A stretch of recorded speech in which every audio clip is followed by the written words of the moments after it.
carpool chaos, graduation gown steaming, and test anxiety. Late night gluing, snack signups, and permission slips. Memory making mayhem, calendar overload, never ending class parties. And let's not forget Memorial Day. That wasn't enough, ladies. Well, welcome to what some moms call Maycember, a coined term of the second busiest month of the year next to December. Okay, but who actually coined that term? That's what I want to know. Yeah, it's genius, isn't it? Yes. You know, the first time I heard it was around 2016, and I think it was the Holderness family had posted it. But interestingly enough, Scary Mommy, our favorite go-to source, had a wonderful article out that has gotten as much traction as that initial post that the Holderness family did. And their article, I have the headline here somewhere. I was laughing so hard I had to share it with you guys. Oh yeah. It said, "We're headed straight for the fresh hell that is Maycember." Which Fresh hell is right. It's so literally, let's talk about May for a second. We'll forget about allergies, but we got allergies, right? We got that weird transition between spring and summer happening. We're getting bombarded with end of school stuff, everything from class projects to class parties to graduations. And then on top of it, getting emails about what they need for camp. And honey, it's not camp yet. Do not email me about camp. It's way too soon. But between all of the carpools and the different sports that are ending, it's just May is never ending. And even if you don't have kids, right? May is a busy month. It is. There's so many things that go on. I'm not just talking about May the 4th be with you and Cinco de Mayo. I'm talking about... Don't forget Mother's Day. And Mother's Day, right? And my wedding anniversary, if it matters. Okay. But literally, it is nonstop. And what I think is really kind of funny and sort of a little bit of a cruel joke, May is also, Mental Health Awareness Month. So when you see these two worlds colliding, you're kind of like, what? The busiest month of the year. It's the perfect time. It's the perfect time, but you're so busy. So that's what today is all about. Again, this show is us trying to tackle the taboo or things that have stigmas. And I do believe that when we say the word mindfulness, sometimes it scares people. Right. Or they feel like, that's not me. I don't want to do something like that, and they don't really understand what the definition of mindfulness is, which is literally just being present in a moment without judgment, which is something we should all do. And we don't do enough. Right. How can we be mindful and take care of ourselves when we're so busy? And today we're going to talk all about how we can be mindful in moments, right? Instead of the big picture, because when you're talking about something like Maycember, just looking at that calendar, girls, I don't know, it freaks me out. I can't even, I'm afraid sometimes to look. I just got a ding on my email and it was like, hey, do you want to sign up for this snack thing? It's like, no. I'm tired of signing up for snack things at this point. Exactly. And also we have teacher appreciation, which is such an important thing. Why are we doing it in May? Yes. Right? I feel like I have to clone myself in May. I literally need a clone of myself. Yes. There are so many things in May. It's nonstop. We're getting ready for end of year of school. For you guys, it's early, right? It's Memorial Day, right? It's before 3 weeks. Yeah. And school is over. We've got about 12 days left. So that's crazy. So we have until the second week in June, but all these things are ending. And what does everybody do? They cram everything into the end of year, including standardized testing. I don't know why, but even our kids are stressed out, right? Because they're like, let's have 17 different class parties, end all our sports, have our sports, awards. You have all those awards you have to go to, right? For every activity they do. And then they have a week of testing. And it's funny because we have this expectation of the end of the school year. Even if you don't have kids, I go back to saying this. When I didn't have children, summer was still a lot of plans. And May was the month that you're planning it all, right? Because you feel like you're behind the 8 ball if you haven't planned your summer vacation. A lot of people who work, sometimes they have that half day Fridays in the summer. There's all these things that are about to happen in the summer. So it all gets crammed into May. And I think that it's a stressful month, but maybe we can find a way to make it a little less stressful and have a little fun today. But on top of that, I think it's really funny that I just got an email, and I'm sure, have you had this email too before in the past? Especially Molly, because you have older kids, where they have their testing week. There's all these things going on. And then they're like, make sure everybody gets a good rest, good sleep, and doesn't do anything. It's like, wait a minute, did you look at your own calendar? Okay. That whole week? We actually just got that. We just got that email last week because Jackson had milestones last week, and it was Sunday night, and it was, this is the week of testing. Make sure that there are no electronics in the bedroom. Make sure they're going to bed at a certain hour. Make sure that they're eating a good breakfast with protein. Right. So we've already gotten that email. Yes. But then it's also, then you look at your calendar and you're like, wait a minute, volleyball has got this, or, golf has this, or there's something, they have some sort of club after school, or, all these things. They're like, hey, rest, eat a lot of protein, chill out. Right. And you're like, when are you supposed to? You can't. Every single day is a theme day, it seems like, too, in May. Like, they sent this calendar. I was like, yes, everything is stressful. Right. Mm-hmm. And we also have like our end of school fair for our school in May. Yeah. All these things that we're preparing for. And it's a great thing for the kids, but it is so stressful for the parents. It is so stressful. Yeah. I mean, we just had field day and cupcakes, and that was it at the end of the school That's all year. we had, field day and cupcakes. Yeah. But I panicked this morning because my daughter had a free dress day that her class won. And somebody had asked, oh, wait, is it today? And she was already on the bus in her uniform. And I thought, oh no, if I forgot, today was the free, free dress when you have to wear a uniform is like, you cannot forget that. But I was like, no free dress days in May. I can't remember it. You almost need a personal assistant for all of these days You in need May. You need a May personal assistant. You do. Yes. Yes. But that's why May is also mental health awareness and meditation and mindfulness, right? So we can all learn Much how needed. Much needed. Take a moment. Oh, gross. That drama's about to end, 'cause gross. Stop asking for a friend. Taboos. Icky's what we do. It's just science. Yeah, it's not so weird. Your gross out journey starts right here on Oh, gross. Welcome back to what is called Maycember episode. But all joking aside, May is about mental health awareness. And a lot of people have also coined it as like mindful or meditation awareness, or just learning how to take care of yourself. Like, think about yourself this month. So today we're going to do something fun. So all of our listeners know Molly and Jennie have agreed to have a little fun with me when it comes to mindfulness. Yes. Yes. My background, so my journey with meditation and mindfulness is been, about a decade, but it's been different for me over the last 10 years. And I found myself, after I had my second child, really struggling to figure out, how can I have the benefit I used to have when I didn't have children with meditation, being present in general? And, back in the day, I was able to do hour-long yoga sessions, or maybe a 2-hour, meditation retreat, and things just kept piling up and piling up. Is especially living in New York at the time when this was going on, with a fast-paced life, and I'm already a fast-paced person. And so I was able to sort of get certified in a bunch of stuff. As Molly and Jennie know, I am certified in mindful-based stress reduction. I'm a Reiki practitioner. I'm certified in anger management for facilitation, to facilitate an anger management group, as well as a health and wellness coach. And I went through all those. People say that you do it for yourself. Even my friends who are therapists say that they started studying psychology for themselves. And I did that because I had to figure out for myself, what does being mindful look like? How am I going to find balance? And for me, it broke down into moments, sometimes seconds of mindfulness. Literally, being present for me had to be a moment. Yeah. So for me, how I figured out how to be mindful in this life I live now and not have judgment, because remember, mindfulness, the definition of it is really simple. It's being present without judgment.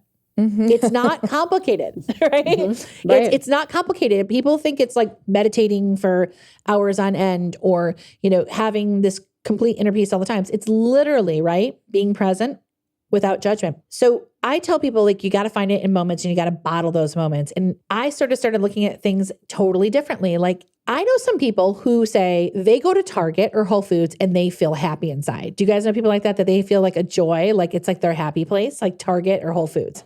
Yes, absolutely. Right? Because it's a way that you can just go and escape, and you're not in your house. You're not around people. I mean, you're around people, but you're not around the people that maybe are stressing you out at the time. You can walk around, you can look at things and not have to deal with anything. So the great thing that Whole Foods and Target did especially is that they took something, right, that we have to do, that's stressful, like shopping, and they found a way to lay it out in a way that brought joy. And they make the colors so soothing or exciting or desirable. I remember when Whole Foods first opened up, it was like walking into heaven for me. Because it was like all the fruits and vegetables were so pretty and everything was lined up in a certain way. And now I kind of get that with Trader Joe's. So I'm like, look at these prices. And it brings me true joy inside. And if shopping brings you joy, leave your phone in the car, in the glove compartment when you shop, or if you need it, because that's how you pay now, because unfortunately our devices are how we pay. Although we've learned from certain people like Carrie Sanders, we probably should have cash on us, and Molly's husband, right? Yes. That you should always have cash on hand. The reality is you sometimes might have your device on you. But what I say is mindfulness can be as simple as going to the grocery store and shutting your phone off until you have to pay, and paying attention to why that beautiful watermelon or cantaloupe or bright red tomato makes you happy, right? Right. Why looking at the bath towels excites you inside. Find a way, and you have to do it no matter what. Find a way to make that a mindful moment. And how do we do that? You shut your phone off and you're present without judgment. So don't judge yourself if you're staring at those bath towels and you want to get them and you don't know why. And you're like, this is the most amazing thing in the world. Don't, right? Don't judge yourself. Now, obviously you got to be mindful of your budget. I get it. But like, don't judge yourself in the process. Allow yourself joy, whatever it might be, without the judgment. Jennie, you don't like to shop. You do not feel the joy I feel when I shop. I mean, I feel utter joy, even if it's frustration sometimes, depending on how bloated I feel. But shopping in general brings me joy. I mean, from online to in person, there is joy. Right? But I do have to say, for Jennie, this is not joy for shopping. And we're going to so Jennie would be the one person that's not joyful. And that's why I don't have anything to say, because all shopping stresses me out. Like, no matter what it is or where it is, I hate it all. What weird task for you, weird, like when I say weird or mundane or something that you have to do, brings you joy? Or maybe it's specific. It's only brings you joy when you're doing that task here. Is there anything like that for you? Oddly enough, at home, if I have time and the kids aren't being crazy and I'm not boggled down with work, I do actually enjoy vacuuming. Right. Because I hate the dirt and dust on my floor. It drives me crazy. And it gives me this strange feeling of accomplishment when I'm able to vacuum and I don't have kid crumbs and pet hair on the floor. So vacuuming, that's a great example, because when you vacuum, do you find your mind wandering about other things you have to do? Yes. Here's a challenge. If you could flip that and only think about how excited you are that all those tiny pieces of dirt are getting sucked into that vacuum right now, and how clean your carpet or your floor is going to be when you're done, and just let yourself experience those joys and hear the noise and be present and look around the room and notice how the room looks different as you finish it, as you do it in the process, that is being mindful. That is your mindful moment. That makes a lot of sense. I have to say I was really nervous about this episode because I know that I am a very busy, stressed out person. You know, a lot of the responsibility falls on me. Plus I have a husband and kids, and it's just crazy all the time. And I'm always behind and I always have so much to do. I feel like I have a problem being present. And I love that you said moments, because it actually made me feel less stressed out. Because when we were talking about mindfulness, in my mind at first, I was thinking about long periods of time or meditating for a long time. Right. A lot of people do. Right. But I felt a little less stressed when you said moments. I was like, okay, I might be able to do this. Yeah. Well, and you can identify those moments. That's the thing. I mean, they could be as long as a minute if you want it, or a half an hour, or whatever you need, but you can identify it. Yeah. My mentor in MBSR, which is mindful-based stress reduction, my mentor in that really helped me just in the process of how we took her workshops, how to find the best way for me. And I'm the same way, Jennie. I'm very, very, very, very busy. And I can have a list of a million reasons why I can be doing other things. And I most certainly have trouble focusing my mind on the task at hand. People who know me are like, what do you mean? Like, no, I can multitask like no other, and I can finish work jobs like no other. Mm-hmm. I'm talking about being present in the process of each one of them, where I really am taking away, what have I just done here? Feeling the joy, sometimes feeling the sadness, feeling the frustration in the moment. And I've had to work really hard and to take those moments. And it really, for me, has sometimes broken down to 30 seconds, which is my next really funny question before we get into the homework I gave you guys that we're going to share with our listeners that they can do at home too. But Jennie, when you go to the bathroom, Okay. When you're taking your doo-doo, we know your doo-doo, okay? When it's your doo-doo time, how often is that really alone time for you? Are you being interrupted? What does doo-doo time look like for you? It's always interrupted. If it's not a kid or an animal, it's work. And Molly can relate to this too, because we're answering questions for our staff while we're pooping. Exactly. And that was one of the red flags for me. And that's why I love this. Okay. And this is why this is so gross. Because I'm telling you right now, all the training I've had and all the mentors and teachers I've had, I've never had anyone talk about poop. Okay. So we're going to break it down for a second. I do believe you do need to have boundaries. We have the right to go to the bathroom, and it's not going to crash your company. It's not going to end your child's relationship with you. It is not going to kill your husband if you don't holler back, because Lord knows that I know my husband can disappear in that bathroom and he does not answer back unless I'm screaming outside that door 15 minutes later. Right? Right? That's a boundary, right? Your bathroom can be your sacred moment. It's like being mindful. I'm sorry. You should not be thinking about anything, right? But your doo-doo in the bathroom. And this is where, believe it or not, health issues come from. I know I always talk about stress being the biggest health factor for myself, for everyone in the world.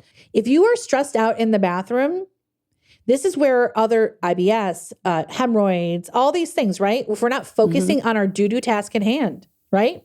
Like, let's face it, women are pretty efficient and we manage our time pretty well. So us taking a bathroom break and not talking to anyone or answering any emails is not like even a 20-minute window. It is like a 4.5 tops minute window to just sit there and be like, I'm just going to do this, right? Right. It's like, leave your phone out of the bathroom. Unless for you, your joy becomes scrolling about some article that you never got to read. I don't care.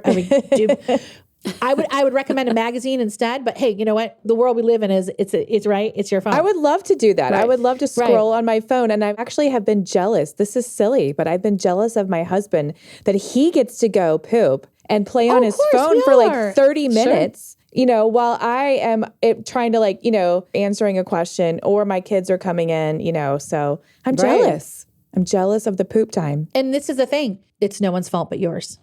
And that's a hard thing to swallow, right? I mean, I had to realize that, right? Right? Yeah. Because there's nobody in this world, no boss, or you're working with somebody in a partnership or whatever it might be, is going to say, where were you? You went to the bathroom? This is an unrealistic, right? This is an unrealistic expectation we have put on ourselves, especially women, to not be mindful.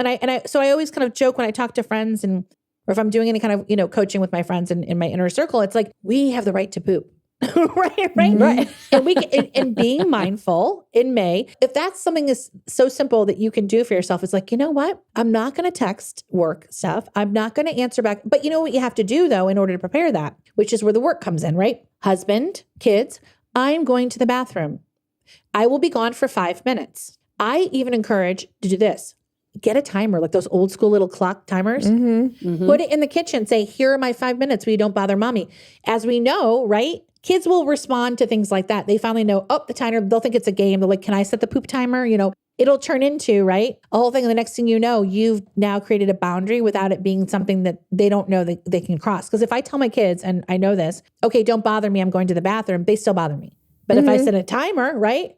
If I were to set a timer, they're like, this is a game, I got to wait. Right? Right. And it also reminds hubby, like, you get to poop, you get 20 minutes. Can I have 7? Right. Negotiate. Can we negotiate? But again, it's being present without judgment, right? Right. We're letting go all that judgment in the bathroom. So, I mean, that's why I love when people say that we all say we're so busy, is like, we're truly not busy. You know what I mean? To identify some of these things, which then our everyday activities can become mindful acts if we just think of it that way. And for me, in my journey, where it all started, even before I decided that I wanted to, study mindfulness a little bit more and start taking workshops, is during COVID, when the world slowed down, I realized how much time I had been missing with my children. My son was only 9 months and had just been born. And my daughter, was 6.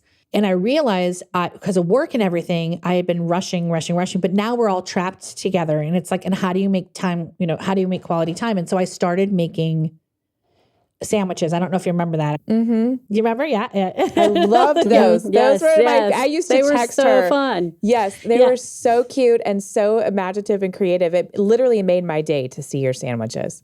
And for, I think it was almost every single day for 2 years, I made my daughter a different sandwich. And at first it was like COVID, like, I don't know, we're all watching like TikTok and not getting ideas, right? And then, and it was, then we started getting more creative on our own. And what it became was a busy time for us is the morning. I don't know about you guys, but the morning is very busy when you have kids, right? Yes. And it's busy when you're married, even if you don't have kids, right? If you don't work together, and even if you do work together, there's a big disconnect in the morning. And for me, it was a way for me to take a task I had to do, which was making lunches, right? And literally be mindful and bond in that time. Mm-hmm. And I learned how to efficiently make those sandwiches under 10 minutes, even the most elaborate ones you guys saw, right? Mm-hmm. And come up with enough ideas for 2 years to make different sandwiches. It's impressive. It really is impressive. And that's when I realized, I'm like, wait a minute, I'm meditating while I make sandwiches. I'm literally having a meditative moment with my daughter, and I'm bonding and I'm getting all the things, and it's already built into my day because this is something already built into my day. You know what I mean? Mm-hmm. And I'm finding a way to be super present. So I'm going to like leave work behind for those 10 minutes and not think about what has to happen the minute, and when COVID was over and she went back to school, it was even better. That year it was even better for me to do because then she had to take him to school and all that and those things. And so that's why it's like finding that thing that's already built into your day for me was like my first step in really understanding how to practice mindfulness. Now measure it in moments. Measure it in moments and think about what are your moments, the time of your day that you just have to do, right? Whether it's vacuuming or it's grocery shopping or it's your commute to work, right? There's all these. That's a good time. That's a good time. Sometimes I'll just sing because that's kind of my creative outlet, and I haven't put enough time into it the last several years. And even when we recorded our jingle, that was such an outlet for me, and it made me feel so good because I really only focused on that while we were doing it. But sometimes on the way to work, I'll just blast a couple songs and sing them at the top of my lungs or sing the harmonies to them, and it does make me feel a lot better and more centered after that because I'm not doing something else. It's a stress relief. Right. And so now Molly and Jennie agreed to be little guinea pigs, and I sent them a questionnaire as well as a worksheet that's going to not only tell us where you're at in your own practice, but also your understanding of mindfulness. Correct? Mm-hmm. Correct. Yes. And are you guys okay with me sharing this information to our listeners and talking about it? Yes. Absolutely. Okay, great. I am going to start with Molly. Okay. So everyone listening knows they filled out about 13 different questions. And so we won't go over all 13 live right now, but you will be able to go onto our website and take this questionnaire yourself and also get tips on how you can approach your own mindful moments this month and week. All right, Molly. So the first question, right? And I think this one's a funny one. This is my favorite. All right. When you hear the word mindfulness, what answer best describes you? Is it yoga pants and down dog, therapy speak I kind of ignore, something I wish I had, something I wish I had time for, an app I downloaded and forgot about, or meditating for a long time? I don't want to do that. So my answer was something that I wish I had time for. I also put being mindful of my space and energy and also those around me. Because I think mindfulness not only applies to ourselves, but it also applies to others as well. Because there are times where, you may notice something is off with somebody and they may need just someone to ask them, hey, are you okay? Hey, what can I help you with today? Something like that. So I think mindfulness also includes that as well. Yeah, I think that's a good point. And when we brought up for a second about commuting too, even if you're commuting by yourself, being aware of your surroundings in general helps you to be present. So like when you're driving to work and you notice that's the red mailbox on the left that I'm going to turn right there. This is the, grocery store that's going to be coming up in a mile. A lot of times we sort of zone out in our car, right? Right. Especially now with GPS and all the other distractions we have, or all the people listening to our podcast. Exactly. Right. We hope then you're zoning in while you zone out.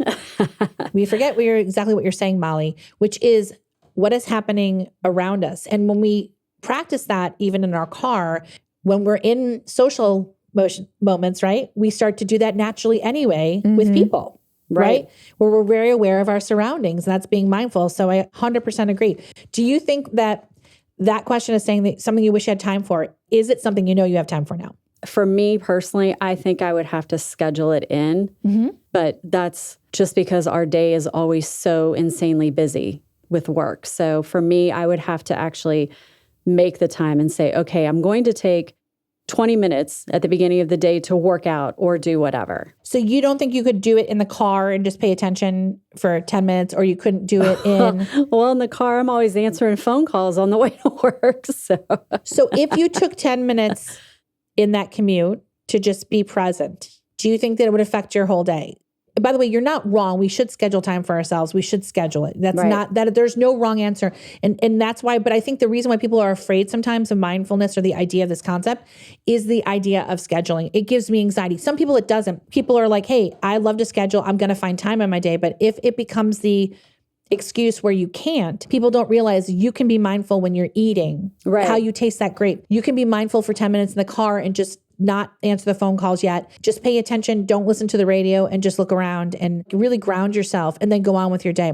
Or Molly, your showers, your showers. We know about your showers. You love to schedule your showers. The shower is a wonderful place to shut it off. Because that's your thing. You love your showers. You have them scheduled at certain times. That is, I'm telling you. In fact, Brian, you heard his story last week.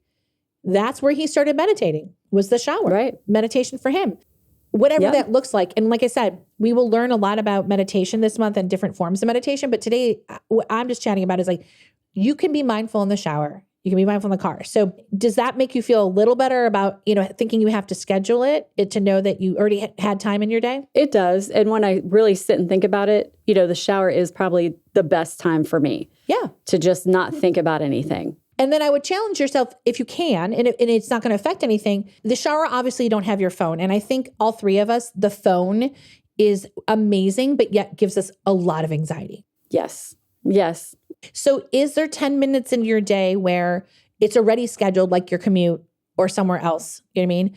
Where your phone, maybe you turn your phone on 10 minutes into your commute, right? Right. And you have that 10 minutes. Like, instead of trying to find time in a day that you've already said is really packed, it might be easier to find time in what the time you've already scheduled. Right. You know what I mean? Just start. And then it gets bigger and bigger. I mean, for most people. Okay, maybe this time I don't have to have a schedule. Can you believe if Molly didn't have a schedule, Jenny? No. Wow. I wasn't expecting that today. I wasn't expecting that today. Look out, people. Look out. Look out, people. But she is going to meditate while she's in the shower that's already been scheduled. Yes. I loved your answer to this next question. It was like, have you done any of the following? Because Molly, I'm the same way. So these were the answers. Have you done any of the following? Breath work, guided meditation, repeating a mantra or affirmation for 30 days, eating standing up, mommy wind down time, or at a big event, find out that you're basically not paying attention because you're on your phone the whole time and you miss being present at the event. I was laughing because that's me too. I've tried all the things like the breath work, the guided meditation, but then I stand up when I eat, definitely mommy wind down time. Right. But what I loved about this is, guess what? That's all okay. You can still be mindful. Right. But what that tells me is that your day is really packed and you're open to trying a lot of new things and figure out what works for you. And for lots of people, meditation is different. Some people need the same thing every day. Some people need to constantly reevaluate where they're at and figure out what's going to work for them for mindfulness. And then the next month, it might be for you, Molly, I want to take a breathwork class. With that particular question, when it comes to standing up while eating, I think I put on there, I tend to do that a lot if it's like an event or there are people at my house. Yeah. Because I tend to be the hostess always. Yeah. Standing up and eating for me, it's an enjoyable thing for me because I'm being the hostess. I'm talking and I'm watching everybody and I'm making sure that everybody has what they need. So for me, it's not a stressor. That's a way for me to de-stress. And that is a trick question. And that's why I threw it in there, because there's judgment. Because remember, mindfulness is what? Being present and having no judgment. Right. And we put judgment on things. That question was literally in there so that people think that it's wrong and it's not wrong. Don't have judgment on anything you do. You just explained why you enjoy it, because guess what? And that can be a mindful moment for you. Being present and realizing that you're enjoying yourself, right? Doing something that somebody else says you should be sitting when you're eating. You should schedule your time when you're eating. It's different for everybody. And I think that idea of judgment is why I threw that question in there. So that's, I love that question. Yeah. It was a good one. Thank you. Thank you. Okay. What is me time and what is peace? I'm going to combine them to you. So why don't you tell everybody what you answered for those two questions? Okay. So for me time is having peace in the household and cuddling up with a soft blanket, watching Netflix and having a glass of wine All the and things, not having all the things. and not having electronics around me, not having to answer a phone, not having to talk to anybody, but just literally just sitting there and zoning out with a good Netflix documentary or a movie. That sounds that great. for me is amazing. Jenny's like, I'm coming in. Actually, I'm coming in too. But in this moment, what I loved about this description too, because it was so descriptive, is how are we mindful in that moment? So here's an example of how that could turn into a really amazing mindful moment. Mm-hmm. Giving yourself a minute to feel that cozy blanket in your hands. Yes. Pouring that glass of wine, taking a sip and letting it sit in your mouth. Yes. Why do you like the taste? And then when you turn on your Netflix, not Googling where else has this person been in XYZ, or is this historically happened Right. somewhere else? Is there a murder? Is this murder like this murder, which we all do, right? Not doing that. Just literally that simple. I am going to take my phone and put it away while I enjoy my murder documentary for 1 hour. And if you're really enjoying it, right? If you're really enjoying it. Yes. And then someone's like, I had someone say to me once, well, I don't want to forget about this, and that. You know what you can do old school? Keep a little notebook and a pencil by your cozy blanket and your wine. And if a question comes up that you can't wait to research later in the documentary or whatever you're watching, write it down, because that's good for your brain and that's being present. Mm-hmm. Yep. But I do now want to flip the script on Molly. Molly, I want you to take an everyday task Okay. that you have to do no matter what. And I want you to talk about how you would turn it into now knowing all you know, how you turn it into a mindful moment. Probably like you said, having to answer the phone a lot in the mornings, especially on the way to work, just making sure that when I get in the car, because normally I get in the car early and I'm in the car before I have to answer the phone. So I will probably, going forward, not turn on the radio, not turn on anything until I have to start answering the calls at 7 a.m. So I'll give myself that little grace time to kind of prepare myself for the morning.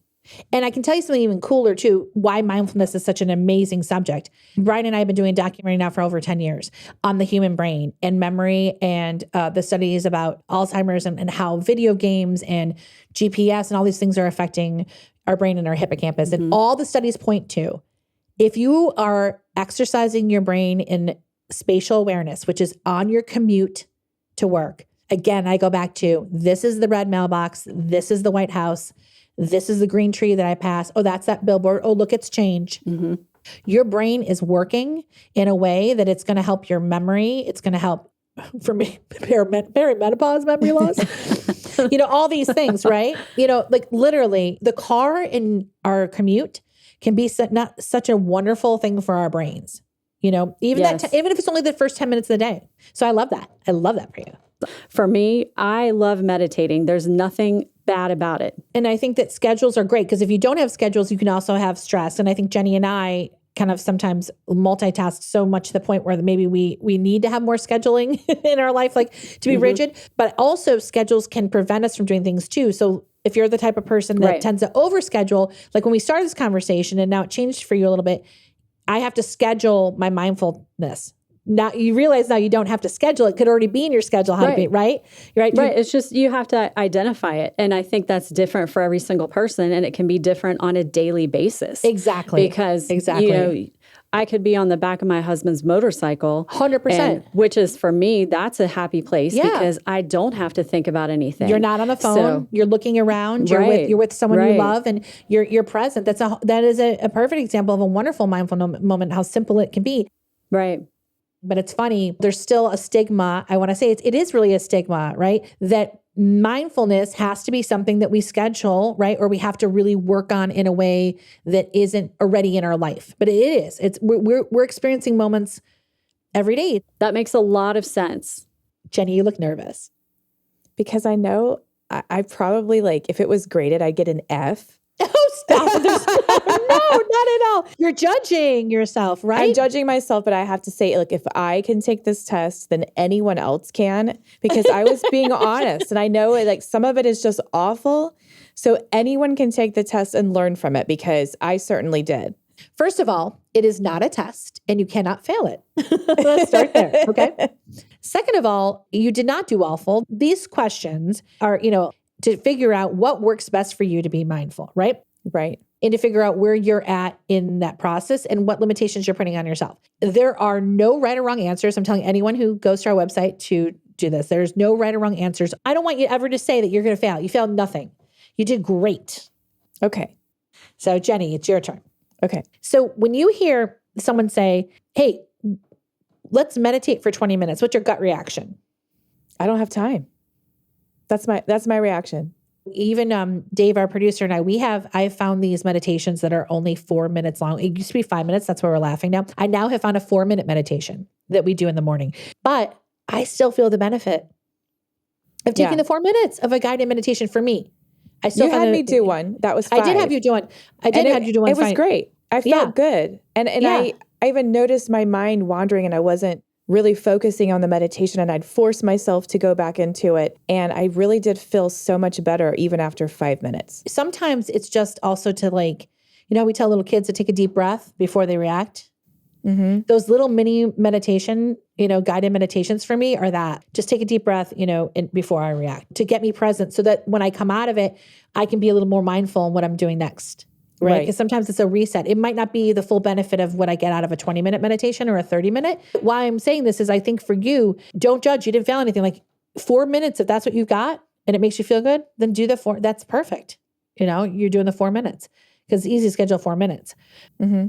I love that we all eat standing up. I'm going to jump to that one because it makes me laugh. It makes me laugh so hard. And then there's such judgment around eating standing up. People will be like, you know what? So Molly told us that you like to do it because you're hosting and you're standing up. Mm-hmm. I'm going to say something, Jennie, because I want you to feel like you can be honest. I'm always standing up eating. Unless I'm with my family at dinner time and there's a reason for it. How about you? I stand up too because sometimes I'm just so frustrated because the kids need something or someone else in my family or one of my employees is interrupting my meal because they have an emergency. So a lot of times I will just stand up just so that I don't get frustrated and having to keep sit down and stand up, sit down, stand up. So I'll just stand up. Right. And I think for us, it's a little different. And I love bringing this up because then Molly, I think Molly, it brings her joy because she's like standing up and hosting. And for me, there are moments when I'm standing up and eating and it is bringing me joy because I'm talking to friends or I feel like I'm the host and, I'm doing this thing. But there are other times where it's really not being present. Right. while I eat. Yeah. Like last night I was really, really busy and I made the kids dinner. It's like, okay, then I'm going to go off and like stand and eat and run. And I was like, I'm going to sit down because I literally was like, you cannot not sit down right now and talk to me about mindful moments. You guys sit down on but it's true though, when I make the time and I sat down and I'm trying to do this now, maybe you can try to do this too. I'm trying twice a week to sit down. That's a good start. Yeah. Cause I can do that. Right. Mm-hmm. I find when I try to make too many promises to myself, I lose the whole concept of being mindful in a moment. Yeah. Yeah. That's a good start. And I think my kids, for example, when I have actually sat down and been present in the moment, they really enjoy the conversation at dinner. And it really makes them feel good and that, they are actually having someone that they love pay attention to them. And then in turn, it makes me feel so good that I'm able to spend that time talking to my kids about their day.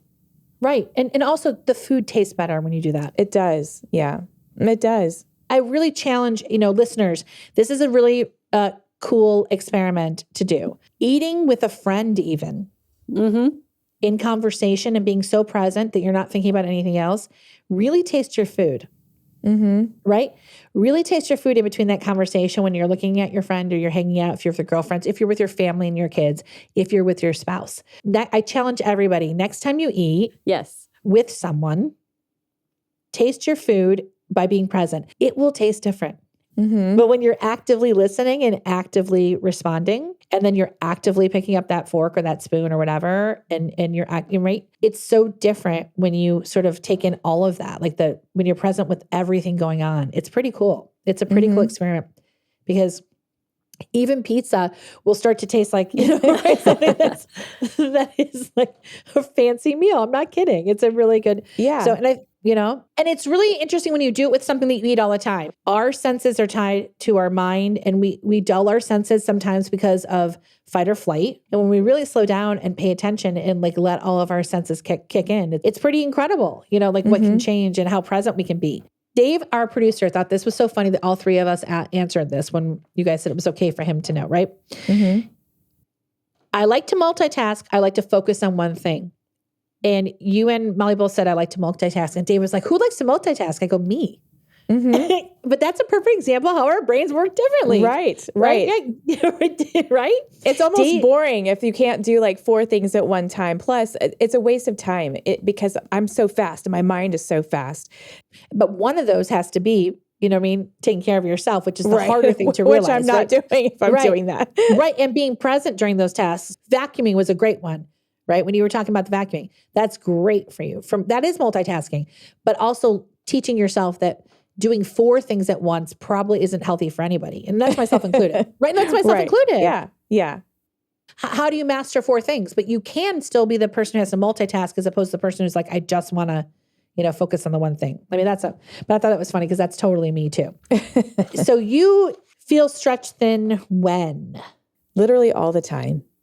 All the time. I'm stretched way too thin, and I really have had to try to take a step back, and I have not done well with it, and be okay with people not doing things exactly the way that I would do it.